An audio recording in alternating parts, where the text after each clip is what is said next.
Hare Krishna. Don't confuse your humanity with your spirituality. We all, as human beings, have something distinct which raises us above the other living beings within the creation, within existence. Even atheistic, materialistic worldviews recognize that we humans are the pinnacle of evolution. So now, where does this distinctiveness come from? So some people say that this is just the materialistic worldview hold that this is just a product of the complexity of our brains. But then with the complexity of the brain, we cannot even explain basic material, even the phenomena of consciousness. What to speak of the developed consciousness that is described, that is characterizes human beings. So then there is the worldview in certain religions which ascribes consciousness to the soul, but then the certain religious traditions, they hold that only human beings have souls, and other living beings, they don't have souls, or they have different souls.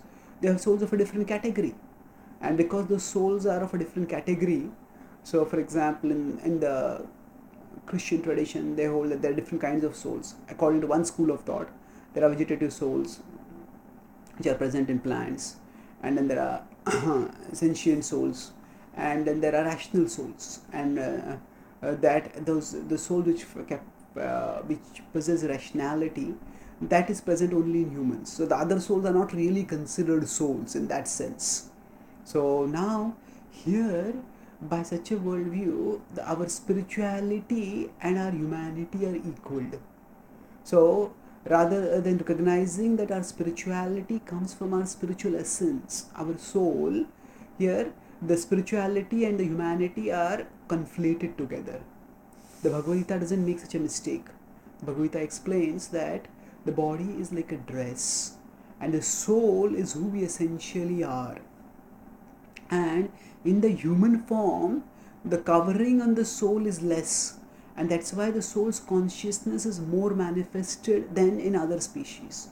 If we see the characteristics of consciousness, awareness of one's surroundings, the capacity to experience emotions, these are present even in the lower species. Yes, the lower species may not have the reasoning capacity that we have, but that is more a difference in in the capacity of consciousness than in entirely the nature. So what is actually a difference in quality should not be mistaken as a difference in category. Yes, their consciousness is less developed, our consciousness is more developed, but there is the same consciousness that is there on a continuum. In humans it is much more, in animals it's lesser. So the Bhagavad Gita states in 2.22, vasamsi jirnani yatha vihaya navani grihnati naro parani yatha sharirani vihaya jirnani anyani sanyati navani dehi. So it says vasamsi jirnani yatha vihaya, vasamsi jirnani, just as when we give up the vastra, when we give up a dress, what happens?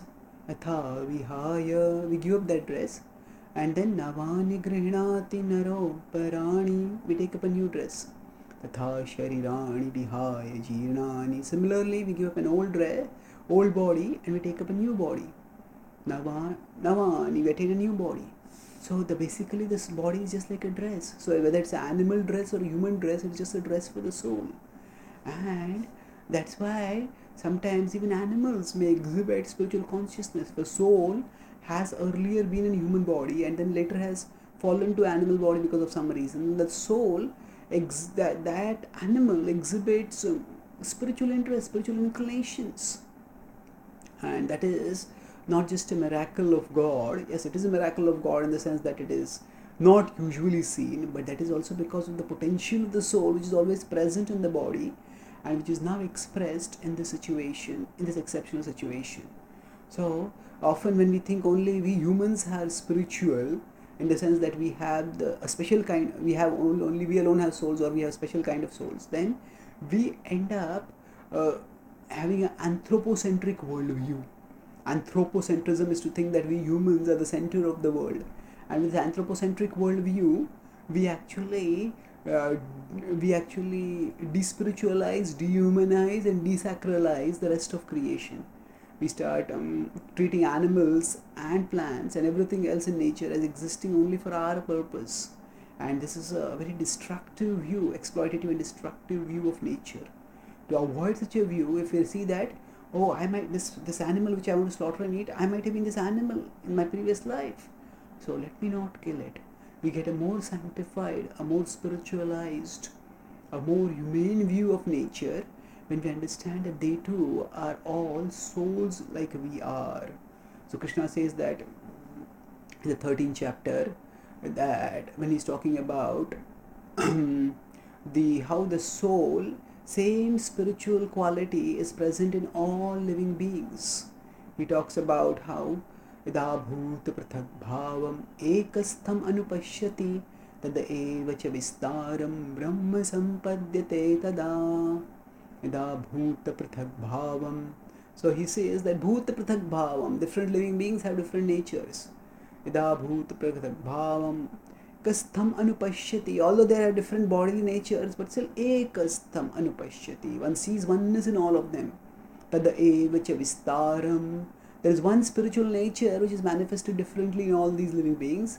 Brahma sampadhyate tada, such a person, Brahma sampadhyate, such a person attains spiritual vision.